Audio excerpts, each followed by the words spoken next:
We'll stop to learn more about Richard Wagner later in our time together. For now, let's go back and think about what you've just heard and seen in the first scene and the beginning of the second scene of Das Rheingold. As you already know, the first scene features three sisters and a dwarf. We could talk about whether the sisters should have teased the poor fellow and whether he should have made off with their gold, but if those things hadn't happened, we wouldn't have much of a story to tell later now, would we? So let's excuse them for now. And I imagine that some might be tempted to start the telling of this particular story there when these four characters take the stage, except for one thing. We have a long orchestral prelude that opens this work, over 4 minutes on one chord that slowly but inexorably grows ever more active. This is the musical idea that Wagner will use in this and 3 other music dramas when he wants us to think of the Rhine River.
So the opera begins with the flowing, undulating, cascading sounds of a river that features prominently in the story before us.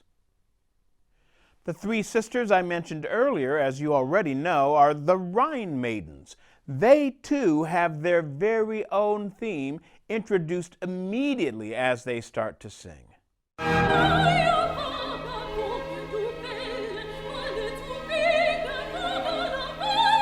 Whenever we'll hear that theme, and we hear it a lot in this opening scene, we know that the Rhine Maidens are close at hand, either physically or in the minds of those who are on stage at any given moment. As you also saw, they are pretty ecstatic about the gold that they have been entrusted to guard. And that gold is so special, it gets not 1, but 2 themes. One, a fanfare of sorts, first heard in the horns, heralds the gold's importance.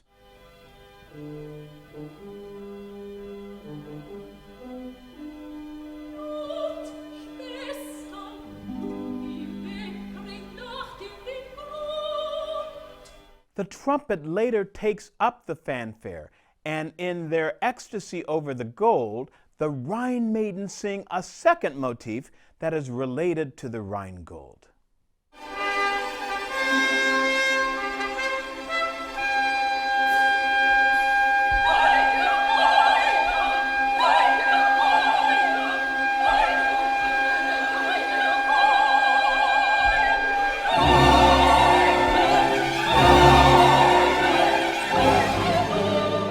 Hear how bright that celebratory music sounds here?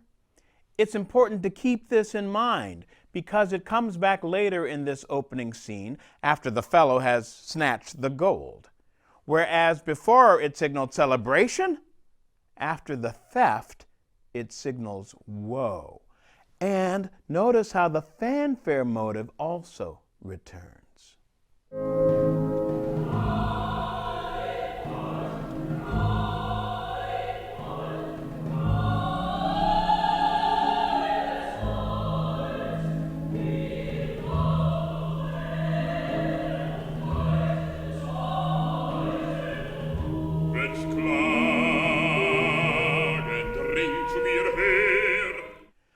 There's also a very dramatic shift in the music when Woglinde, one of the Rhine maidens, reminds her sisters about the power that resides in the gold. She says, "Only the one who forswears love's power can seize the magic that will allow him to turn the gold into a ring." You hardly need the words to know that something ominous is afoot. Here's a case where it's clear that the music is conveying the drama.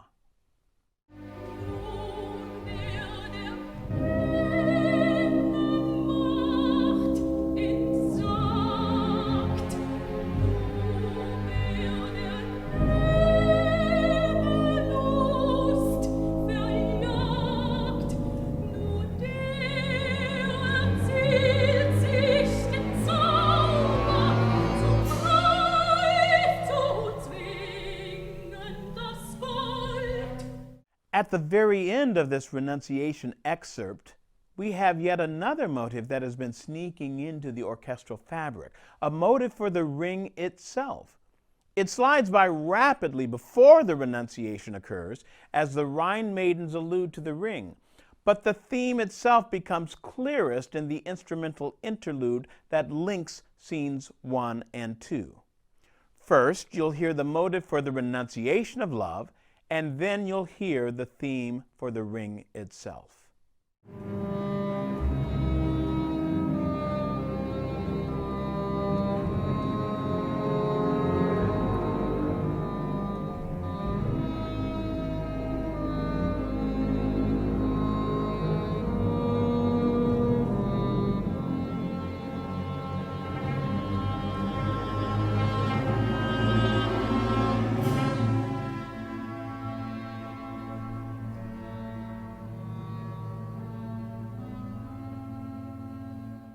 These two themes are reversed earlier in this scene, when the dwarf Alberic contemplates forging a ring.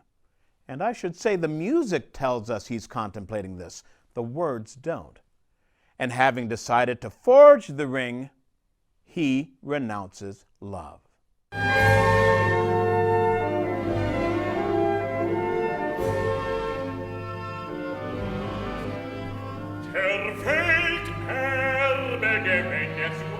Durch dich erzwäng ich nicht Liebe, doch listig erzwäng ich mir Lust.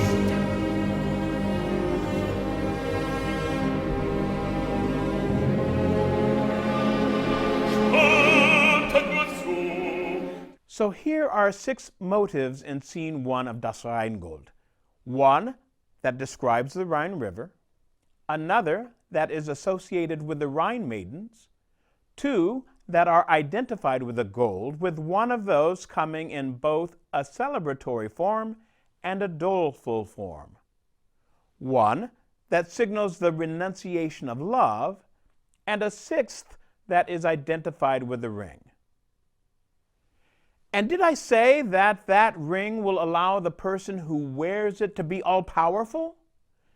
No wonder, then, that the theme for the ring is closely related to another motif, this one for Valhalla, the place where the gods reside. Listen to how the ring motif, which sounds restless and rootless, changes seamlessly into the motif for Valhalla, with its resonances of the pomp and certainty that attend those who rule the universe. And I think we should definitely put the gods in that category of being all-powerful.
The rest of this music drama and the three that follow it will show us that, in fact, the gods are not all powerful. But what I've hoped to show you is that the music is very powerful. And when it comes to German opera, it pays to listen closely to what the orchestra is saying. I'll have more to say about that when we come back together.